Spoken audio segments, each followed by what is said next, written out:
네, 오늘 날씨가 좀 풀려서 따뜻한 오후입니다. 오늘 하나님의 성령께서 우리에게 주시는 말씀을 통해 또 여러분의 심령 속에 하나님의 은혜가 담겨지기를 간절히 소망합니다. 그리스도인들이 사용하는 단어 가운데에 빈도수가 아주 높은 단어들이 몇 가지 있죠. 무엇이 있을까요? 감사 있습니다. 또 뭐가 있을까요? 은혜 있죠. 은혜. 김은혜, 박은혜, 은혜 있고요. 또 뭐가 있을까요? 사랑 있고요. 그리고 영광, 이런 표현 있죠. 영광. 주님의 영광을 위하여. 우리가 연말 시상식에서 인기 배우들이 수상 소감을 발표할 때 뭐라고 합니까? 하나님께 이 영광을 올려드립니다. 오늘 본문에서도 영광이라고 하는 말들이 여러 번 반복이 되고 있어요. 17장 1절 말씀을 함께 보도록 하겠습니다. 17장 1절입니다. 시작. 예수께서 이 말씀을 하시고 눈을 들어 하늘을 우러러 이르시되 아버지여 때가 이르렀사오니 아들을 영화롭게 하사 아들로 아버지를 영화롭게 하게 하옵소서. 아멘. 예수님이요 죽음을 앞두고 있어요. 이제 17장 넘어가고 18장부터는 유다의 배신을 시작으로 예수님이 이제 고초를 받습니다. 이 모든 것을 알고 계신 예수님께서 하신 일이 무엇이었는가? 17장 전체가 다 기도입니다. 한 가지 여러분에게 오늘 드리고자 하는 말씀의 큰 맥 중에 하나는요, 기도가 하나님을 영화롭게 하더라는 것이죠. 따라서 해볼까요? 기도는 하나님을 영화롭게 합니다. 이 부분에 대해서 한번 살펴보기 원해요. 먼저 예수님이 기도했다라고 하는 것은 좀 어색한 말입니다. 왜냐하면 하나님이시고 부족함이 없고 모르고 계신 것이 없는데 그럼에도 불구하고 예수님이 기도하셨다니요.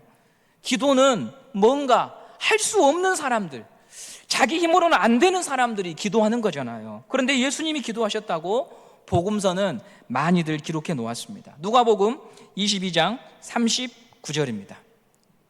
같이 보겠습니다. 시작. 예수께서 나가사 습관을 따라 감람산에 가심에 제자들도 따라갔더니. 아멘. 감람산은 예수님께서 기도하시던 장소였죠. 습관을 따라 기도하셨다고 합니다. 한 번, 두 번 하신 게 아니라 정해놓고 장소와 시간을 정해놓고 기도하셨습니다. 습관이라고 하는 건 양면성이 있습니다. 첫째로 형식에 치우칠 때 이 단어를 사용합니다. 습관적인 예배 생활, 습관적인 기도 생활, 어감이 별로 좋지 않지요. 부정적이에요. 마음을 담지 못한 채 그저 익숙함에만 길들여진 신앙을 의미할 때 이런 표현을 씁니다. 반드시 깃들어져야 되는 무언가를 담지 못한 채 왔다 갔다 하는 기계 같은 생활을 우리가 습관적이다라고 말을 하지요. 그럼에도요, 습관은 신앙이 성숙되는 데 있어서 꼭 필요한 기초다라는 거죠. 바울이 디모데에게 이런 가르침을 줍니다. 디모데전서 4장 7절입니다. 디모데전서 4장 7절입니다. 시작. 망령되고 허탄한 신화를 버리고 경건에 이르도록 내 자신을 연단하라. 연단하라라고 하는 말 속에는 너가 경건한 사람이 되려면 연단해야 되는데 반복하고 일정한 수준에 이르기까지 되풀이하고 연습해야 된다. 곧 습관이 들어져야 된다는 말입니다. 경건에 이르는 길, 예수님을 닮아가는 길은요, 훈련이 필요합니다. 마음의 결심을 하고 반복적으로 훈련을 할 때 몸이 기억하거든요. 몸이 기억하기까지는 많은 시간이 필요하지만 일단 습득이 되면 습득된 그 행동이 내 삶을 이끌어가기 시작합니다. 우리 성도님들이 오늘 수요 예배 나오시는 것도 이걸 습관이 몸에 배기까지는요 되게 많은 시간이 필요하셨을 것입니다. 그런데 습관이 되면 하루의 리듬도 여기에 맞춰서 여러분들이 일상을 조절해 나가기 시작하시죠. 질문을 한번 드려볼게요. 오늘 하루 이 시간들을 보내시면서요, 생각하고 행동하고 결정하는 일들 중에 내가 이렇게 해야지 하고 생각하며 행동하는 것이 많을까요? 아니면 몸에 배어서 무의식 중에 했던 행동들이 많을까요? 의식 속에서 한 일이 많을까요? 무의식 속에서 한 일이 많을까요? 무의식 속에서 한 일이 많아요. 예를 들면요, 운전 중에 깜빡이 넣어야지, 브레이크를 밟아야지, 핸들을 꺾을 줄 믿습니다, 이렇게 하면서 운전하신 분은 없어요. 오히려 운전을 하시면서 방금 전에 만났던 사람들이 왜 나한테 그 말을 했을까? 다음에 만나면 내가 무슨 결정을 내려야 할까? 거기에 집중을 하면서 손과 발과 눈은요, 무의식적으로 움직이고 있는 것이죠. 이처럼 무의식 세계 속에서 자연스럽게 이루어지는 게 우리 일상생활 속에서 대단히 많습니다. 습관이 영성이다라고 하는 책을 보면 저자가 다음과 같은 주장을 합니다. 우리가 하루에 하는 일의 5%만이 의식적인 작용일 뿐 대부분의 행동은 무의식 속에서 작동한다고 하는 거죠.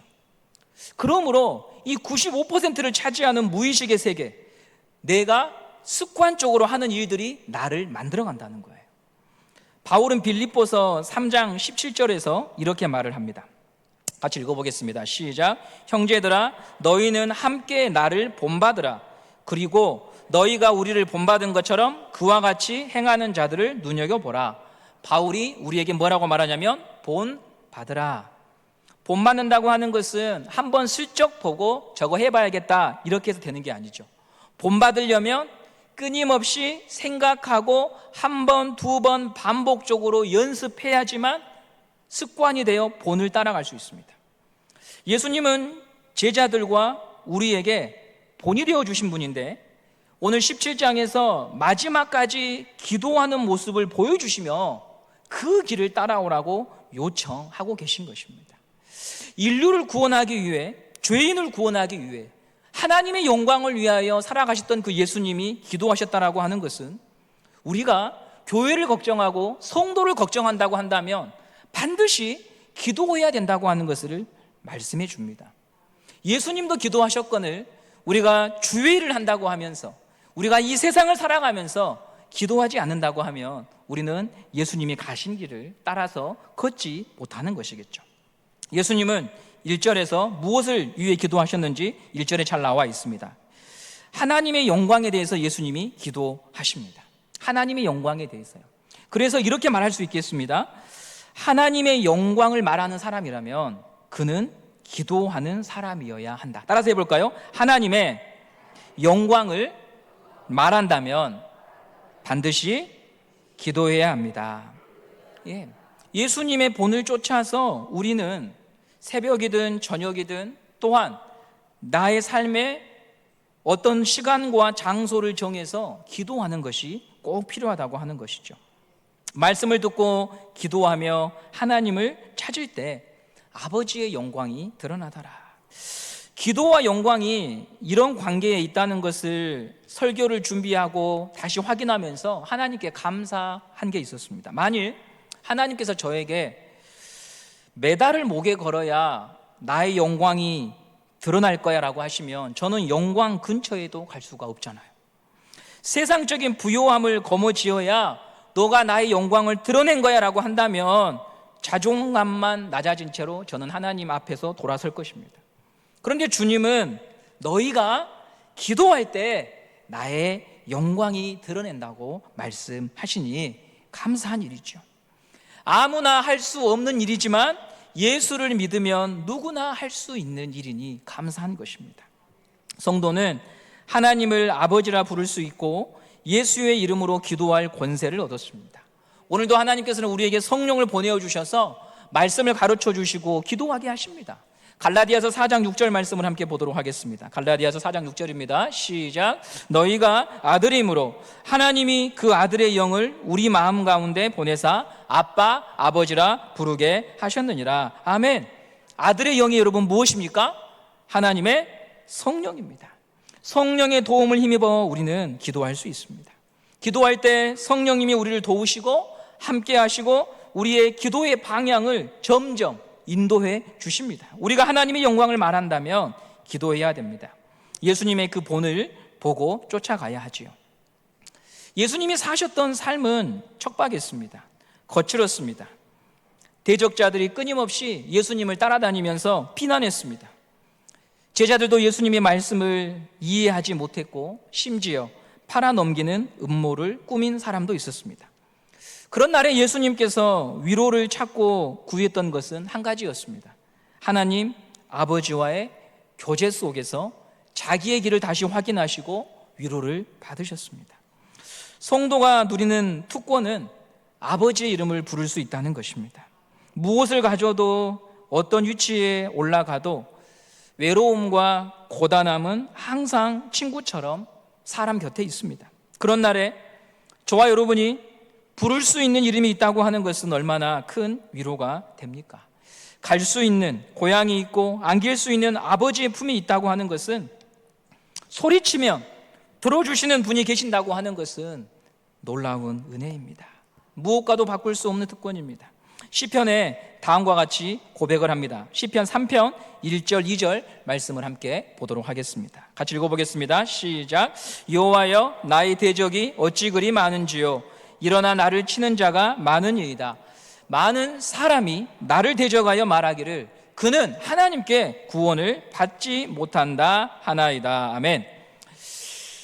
다윗은 왕이었습니다. 이 시는 다윗이 지은 시거든요. 고대 근동 국가에서 왕의 권위란 절대적이었습니다. 어제 저희 대청부 부장집사님하고 고창에 수련회 답사차 다녀왔는데요, 식사 대접을 받게 되어서 고창에 있는 한 오리 주물럭집에 가게 되었습니다. 자리가 만석이었고 겨우 저희 자리가 나서 앉고 먹었는데, 누가 오셨냐면 고창 군수님이 오셨더라고요.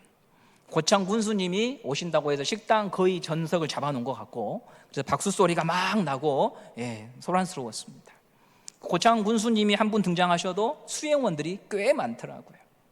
고대 근동 국가에서 왕이라고 하는 존재는 절대적이죠. 그의 말 한마디에 사람이 죽고 사니까요. 그럼에도 조선 역사에서 보듯 왕실은 암투와 음모가 늘 도사리는 공간이고, 잠시라도 한눈을 팔면 모든 것을 잃게 되는 전쟁터가 바로 왕의 세계죠. 다윗은 연전연승했던 노련한 장수입니다. 싸움에서 패한 적이 없습니다. 사무엘 상하를 여러분 보시면요, 한 번도 진 적이 없습니다. 적들에게는 대단히 두려운 존재입니다. 그런데요, 이 장수도 고전을 면치 못한 싸움이 있었으니 부하들과의 관계, 가족과의 관계 속에서는요, 늘 많은 상처를 입은 채 살았습니다. 이런 면을 보면 사람이란 모든 것에서 항상 강한 사람은 없다는 것입니다. 방금 읽어드린 이 시편, 다윗의 시라고 했는데요, 이 편에는 이렇게 이 시가 쓰여진 배경이 이렇게 기록되어 있죠. 압살롬으로부터 도망쳐 다닐 때 지은 시다. 아들 압살롬이 독을 품고 아버지를 향해 칼을 겨눌 때 지은 시예요. 다윗의 청소년 시절을 생각해 보십시오. 아버지에게 인정받지를 못했습니다. 왕이 이새의 집에 한 왕이 있다고 하는 소식을 듣고 모든 가족들을 소집할 때 다윗만 홀로 광야에서 양을 치고 나머지 7형들이 불려갔었죠. 형들도 다윗을 업신여기며 무시했습니다. 다윗에게 가족은 따뜻한 공간이 아니었죠. 상처를 받는 장소였습니다. 성도님들 중에 혹시 이런 아픔을 가지고 계신 성도님들이 계신다면, 장성하시면서 살아오시면서 이런 소망을 갖습니다. 나는 그런 아빠가 되지 않을 거야. 우리 가족만큼은 내가 행복하게 살도록 나 노력할 거야. 그런 마음을 갖고 결혼 대상자를 찾고 가정을 이룹니다. 그런데요, 그런 다윗이 압살롬이 자기 목을 향해 칼을 겨누고 있으니 얼마나 비참했겠습니까? 나만큼은 내가 받은 그 상처 우리 자식에게는 물려주지 않고 따뜻한 가정 만들어 보겠다고 꿈꿨을 텐데, 자식이 자식을 죽이고 자식이 아버지의 목에 칼을 겨누니 다윗은 날마다 통곡했을 거예요. 왕의 자리를 다시 회복하고 싶은 것이 그게 문제가 아니라 살고 싶은 마음이 없었겠죠. 빨리 눈을 감고 이 상황을 보지 않았으면 하는 게 다윗의 마음 아니었겠어요? 사람들도 다윗을 보면서 이번에는 하나님도 너 못 도와, 이렇게 말했다는 거죠. 그런 날에 다윗은 자신을 배신한 신하들, 자기 곁에서 그래도 호의호식하며 살던 사람들이 배신한 그 신하들, 그 사람들을 바라보면서 이를 갈거나 아들 압살롬에 대한 분노로 밤을 지새우지 않았어요. 수많은 감정과 생각이 휘몰아치던 바로 그 시간에 다윗은 자기의 생애에 있어서 자기가 양을 치며 불렀던 하나님의 이름을 다시 부르기 시작하죠. 3편 3절 말씀을 함께 보도록 하겠습니다. 3편 3절입니다. 시작. 여호와여, 주는 나의 방패시요 나의 영광이시요 나의 머리를 드시는 자이시니이다. 내가 나의 목소리로 여호와께 부르짖으니 그의 성산에서 응답하시도다. 아멘. 참혹한 날에 다윗에게는 부를 이름이 있었어요. 내가 비록 이런 처지이지만 그런 나의 목소리를 잊지 않고 계시는 하나님이 여기 계심을 믿었어요. 인생의 문제들에 겹겹이 둘러싸여 있을 때 성도에게는 부를 이름이 있고 찾을 집이 있다는 것을 여러분 기억하시기를 바랍니다. 하나님을 찾고 의지하되 명심하셔야 될 것은 다른 것과 비교할 수 없을 정도로 하나님을 사랑하며 찾아야 됩니다. 이것도 찾고 저것도 찾는 건 사랑하는 게 아닙니다. 하나님과 비교할 수 없다, 하나님밖에 없다, 그런 마음으로 주님을 찾을 때 다윗처럼 우리는 나의 힘이 되시고 나의 생명 되시고 나의 방패 되시는 하나님임을 우리가 발견하고 소망을 갖게 되는 것입니다. 아버지의 영광이 여전히 빛나고 있고 이 비참한 현실에서도 해와 달을 비추시며 나를 지켜주시는 하나님을 만날 수가 있는 것입니다. 다윗이 그 하나님을 만나고 이렇게 고백합니다. 5절을 보도록 하겠습니다. 5절입니다. 시작. 내가 누워 자고 깨었으니 여호와께서 나를 붙드심이로다. 잠을 이루지 못하는 날, 잠이 도무지 오지 않는 날, 그런 날에 다윗은 하나님을 찾았고 부르다 잠이 들었던 것입니다. 성도 여러분, 잠이 오지 않는 날, 이런 다윗의 시편을 조용히 한번 읽고 묵상해 보십시오. 시편 150편을 다 읽으시면 좋겠지만요, 다윗의 시라고 기록되어 있는 150편 중에 73개의 시편을 여러분 한번 보시면서 다윗의 마음을 한번 느껴보시면서 기도해 보십시오. 고난 중에도 함께 하시는 하나님을 맛볼 수 있습니다. 그런 사람들의 기도가 하나님을 영화롭게 하는 것입니다. 그러니 낭망치 말고 기도의 입술을 회복하고 하나님을 찾는 우리 은성교회 성도님들 되시기를 간절히 소망합니다. 그럴 때 하나님이 들으시고 그 기도를 하나님이 기뻐하시고 너가 나를 영화롭게 하는구나, 너가 나를 인정하는구나, 하나님이 그 기도에 응답해 주실 것입니다. 두 번째로 1절 말씀을 보시면서 또 한번 찾을 수 있는 교훈을 발견하도록 하겠습니다. 17장 1절 말씀을 함께 보겠습니다. 시작. 예수께서 이 말씀을 하시고 눈을 들어 하늘을 우러러 이르시되 아버지여, 때가 이르렀사오니 아들을 영화롭게 하사 아들로 아버지를 영화롭게 하옵소서. 아멘. 아들을 영화롭게 해달라고 말씀하십니다. 그리고 이 1절 말씀 보시면 때라고 하는 단어가 나옵니다. 예수님은 자기 뜻대로 살지 않으시고 아버지의 때를 따라 사셨습니다. 요한복음에는 이 때라고 하는 단어가 총 9번 등장하는데 3번은 아직 때가 이르지 아니했습니다 라고 말씀하셨고 6번은 때가 이르렀습니다 라고 하시면서 이 때라고 하는 단어가 등장합니다. 때의 의미는 그렇다면 예수 그리스도께서 십자가에서 죽으시고 부활하는 것을 말하는 단어입니다. 요한복음을 비롯한 모든 복음서의 초점은 예수님의 죽음과 부활에 있습니다. 이런 사실은 사복음서를 집중해서 몇 차례 읽어보시면 대부분의 많은 분량이 예수님의 죽음과 부활에 있다고 하는 것을 발견함으로 알 수 있습니다. 그렇다면 1절의 기도 역시 십자가를 바라보고 있습니다. 예수님은 아들을 영화롭게 해주십시오, 저를 영화롭게 해주십시오 라고 말씀하셨는데 그 말씀의 의미는 무엇이냐? 저를 좀 뜨게 해주십시오, 저에게 많은 힘을 주십시오, 이런 의미가 아니라 십자가를 질 수 있도록 도와주십시오. 하나님이 저를 보내신 그 목적을 이룰 수 있도록 아버지, 저를 좀 도와주십시오. 그 기도이죠. 17장 4절 말씀을 함께 보겠습니다. 17장 4절입니다. 시작. 아버지께서 내게 하라고 주신 일을 내가 이루어 아버지를 이 세상에서 영화롭게 하였사오니. 예수님은 내가 이루겠습니다 라고 하지 않고 이루었다 라고 말씀하십니다. 아직 십자가 고난을 당하기 전인데 다 이루신 것처럼 제가 이루었습니다 라고 말씀하십니다. 문법적으로 보면 틀린 말이에요. 그런데 이렇게 말씀하신 이유는 하나님이 맡기신 일을 반드시 이루겠다고 하는 예수님의 진심과 충성을 의미하는 것이죠. 하나님을 영화롭게 하는 길은 이 4절에서 여러분 보듯이 맡겨진 일을 잘 감당하는 것임을 알게 됩니다. 사람은 각자마다 사명이 있습니다. 부모로서, 자녀로서, 학생으로서, 친구로서, 동료로서 사명이 있습니다. 우리를 가정에 보내실 때, 사회에 보내실 때 부탁하고 맡기신 일이 있습니다. 사소한 일도 있고요, 잘 몰라주는 일도 많습니다. 사람들은 기억조차 하지 못한 일일 수도 있습니다. 너무 평범해서 사명이라고 하는 단어와 어울리지 않을 수도 있습니다. 그런데 귀찮게 여겨지고 반복되는 일, 사소한 그 일도 하나님께 영광을 올려드리는 것과 관계가 있다. 이것을 여러분들이 한번 깊이 생각해 보십시오. 귀찮게 여겨지고 안 해도 그만, 해도 그만처럼 여겨지는 그 일이 하나님의 영광과 관련이 있다. 왜 그러냐면요, 그 일을 맡기신 분이 하나님이기 때문입니다. 우리는 일의 중요성을 얼마나 번듯하고 영향력이 있는가에서 찾습니다.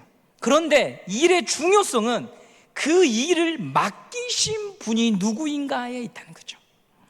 같은 일이어도 이 일을 맡기신 분이 다르면 그 일의 무게가 다른 것입니다. 집사의 역할, 목회자의 역할, 무엇이 더 소중합니까? 아버지의 역할, 어머니의 역할, 자녀의 역할, 무엇이 다 소중합니까? 다 소중합니다. 왜냐하면 맡기신 분이 동일하니까요. 하나님이 맡기셨으니까요. 일 자체로 경중을 논하는 것이 아니라 그것을 맡기신 분이 누구인가를 우리는 늘 생각하며 살아야 합니다. 이 일을 부탁하시고 맡기신 분을 생각하며 우리는 아무리 작은 일이라도 그 일이 하나님 앞에 기쁨이요 영광이 될 수 있다는 것을 알 수가 있습니다. 반주가 끝나면 말씀드리겠습니다. 감사합니다. 올 한 해 24년을 시작하면서 삶의 여러 장소에서 맡겨진 일들, 나의 생각과 믿음을 따라서 그 일이 천한 일이 될 수도 있고 하나님께 영광을 드러내는 일이 될 수도 있습니다. 그 일의 가치, 그 일 자체에서 그걸 찾지 마시고 하나님이 나에게 주신 일이고 맡기신 일이라고 여러분이 믿으시면 그건 영광이 되는 것입니다. 그러나 재수가 없어서 나한테 왔네 하면 그 일은 부정한 일이 되는 것입니다. 오늘 여러분에게 24년도에 여러분이 해야 되는 그 일들이 하나님이 나를 부르셔서 맡기신 일로 받으시는 믿음이 있기를 간절히 바랍니다. 그리하여 영광을 다른 곳에서 찾지 마시고 여러분이 살아가는 그 삶에서 누리시기를 바랍니다. 더불어 나에게 이 일을 부탁하시고 맡기신 하나님을 우리가 진실로 믿는다면 따라오게 되는 변화가 있습니다. 그 변화가 무엇이냐면요, 지금 내 옆에서 살아가는 옆 사람의 일도 존중할 수가 있습니다. 왜냐하면 하나님이 나에게 맡기셨듯이 저분에게도 동일하게 하나님이 맡기셨다는 거 하는 것이 내 눈에 보이거든요. 그래서 그 일을 존중하고 격려하고 위로할 수 있는 거예요.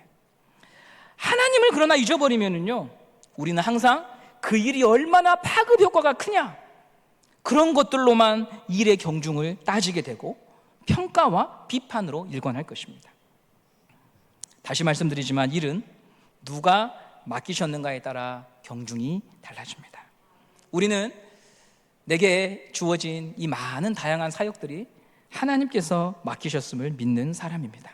그리고 나만이 아니라 내 옆 사람의 일 또한 마찬가지임을 믿어야겠습니다. 그러므로 맡겨진 일을 잘 완수하기 위해 부단히 노력하며 여러분에게 주어진 삶을 하나님께 영광이 되도록 살아내는 우리 모든 교우들 되기를 간절히 바랍니다. 마지막으로 17장 22절 말씀을 함께 보고 마치도록 하겠습니다. 17장 22절입니다. 시작. 내게 주신 영광을 내가 그들에게 주었사오니 이는 우리가 하나 된 것 같이 그들도 하나가 되게 하려 함이니이다. 예수님은 하나님과 하나이시고 성령님과 하나이십니다. 그런데 예수님께서 오늘 기도 제목 가운데 마지막에 이 하나됨에 대하여 기도를 하고 계시는데요, 이 기쁨을 제자들과 성도들도 누릴 수 있도록 지금 주님이 기도를 하고 계신 거예요. 너희들 하나 되기를 바랍니다. 여러분이 하나 되기를 바란다라고 예수님이 기도하고 계신 거예요. 세상도 하나됨을 추구해요. 동일한 옷을 입고 응원을 하면서 하나 되기도 하고 함께 구호를 외치며 끈끈함을 과시하기도 합니다. 그런데 성경에서 말하는 하나됨은 좀 다르지요. 사람에게서 출발하지 않고 예수로 말미암은 하나됨입니다. 다른 목소리를 내지 못하도록 틀어막는다거나 누구를 배제하면서 만들어내는 하나됨이 아니고, 우리가 추구하는 하나됨은 자리를 만들어주는 하나됨입니다. 인간적인 하나됨은 누군가를 소외시키고 배제하면서 단합을 합니다. 그런데 예수님의 하나됨은 기쁨에 초청하는 하나됨이죠. 나와 하나님 아버지가 하나 되어서 기쁜 것처럼 저들도 하나 되었으면 좋겠습니다라고 초청하고 계시잖아요. 코로나 이후 관계 단절 속에서 외로움 속에 지내는 사람들이 급증했습니다. 한국교회의 어떤 성향과 현실을 분석한 한국교회 트렌드 2024라고 하는 책에서 분석한 자료에 따르면 2023년 5월부터 기독교인 2,000명을 대상으로 설문조사한 결과 교회에 등록된 성도 가운데에 46.2%가 외롭다라고 답을 했답니다. 23년도 결과입니다. 교회를 다니고 있지만 나는 외롭다. 두 분 중에 한 분은 나는 교회를 다니지만 외롭다, 이렇게 말을 하는 거예요. 근데 한 가지 이 책에서 눈여겨봤던 게 뭐였냐면, 소그룹에 참석하는 사람일수록 외로움의 수치가 낮아졌습니다. 마음을 터놓을 수 있는 한 사람, 나를 지지해주는 그룹이나 사람이 있을 때 그 고독과 절망에서 빠져나올 확률이 높다는 것을 수치로 확인이 되었다는 거죠. 십자가가 없는 소그룹만 있다면 오히려 고독감은 높아질 겁니다. 그 모임을 보면서 절망감을 느낄 것입니다. 그런데 거기에 십자가가 있으면 달라질 것입니다. 우리 교회가 2024년 준비하는 수는, 오늘 우리가 예수님의 기도의 내용을 보았던 22절 말씀을 붙잡고 우리의 기쁨에 누군가를 초청하는 그런 모임이 되어야 하는 것이죠. 어떻게 해야 될까요? 예수님께서는 22절에 이렇게 말씀하셔요. 하나님, 당신이 준 영광을 제가 그들에게 나눠주면서 그들이 하나가 되기를 기도합니다, 이렇게 말씀하시거든요. 하나님이 준 영광을 우리에게 주셨다는 거예요. 자신이 순종하시고 모욕당하심으로 하나님께 받았던 권위, 권세를 제자들과 성도를 위해 나눠주시면서 그들이 하나 되기를 바라는 예수님의 모습, 이것을 우리에게 적용해 보면은요, 이미 모임 속에 속해 있는 성도, 자기 자리가 있는 성도들이 스스로 설 수 없는 성도들을 위하여 나눠줘야 되는 거예요. 식사의 자리에 들어올 수 있도록, 나눔의 자리에 들어올 수 있는 공간을 만들어주기 위한 수고가 필요하다는 거죠. 이번 주에 토요일날 저희가 순장 인도자 세미나를 한 후에 주일날에는 순장님들이 적극적으로 순원들에게 연락하시고 예배 전에 로비에서 출석한 성도님들과 인사를 드리는 장면들을 많이 봤습니다. 원래는 거리가 있는 사이예요. 그런데 그렇게 다가서면서 간격이 좁아지는 거예요. 한쪽에서 기다리지만 말고 좁히고 들어올 때 1m가 50cm가 되고 30cm가 되는 거예요. 기다리면 멀어집니다. 기다리기만 하면 오해만 생깁니다. 나를 싫어하나? 나를 순장으로 인정하지 않는 건가? 이런 여러분 오해를 사단이 심어줍니다. 주님의 마음을 알고 느낀 사람이 오늘 이 17장 본문을 통하여 우리 하나님께서 하나님을 원하시는구나, 그것을 아멘으로 믿는 사람이 다가가고 나눠주고 말을 붙이면서 좁혀가는 것입니다. 그러면 마음을 얻을 수 있는 기회가 많아지는 것이죠. 하나됨은 플랜카드를 붙이고 구호를 외친다고 되는 게 아닙니다. 이미 영광을 받으신 그 예수님이 자기의 것을 나눠주신 것처럼 하나님의 은혜를 내가 받은 자임을 믿는다면 그 믿는 사람이 누군가에게 자기의 은혜를 나눠줌으로 교회는 하나됨을 경험할 수가 있는 것입니다. 이 일을 위해 예수님이 기도하셨다는 것, 주님이 기도하시면 그것은 성취된다는 것을 여러분 우리가 믿고 나아갑시다. 그 기도에 응답하여 순종하는 2024년도가 되기를 간절히 소망합니다. 순종하면 달라집니다, 여러분. 순종하면 달라지는 줄 믿습니다. 더 많은 순이 하나님의 일하심을 누리는 일이 일어날 줄 믿습니다. 오늘 설교 강단에 올라오기 전에 제 마음이 참 기뻤습니다.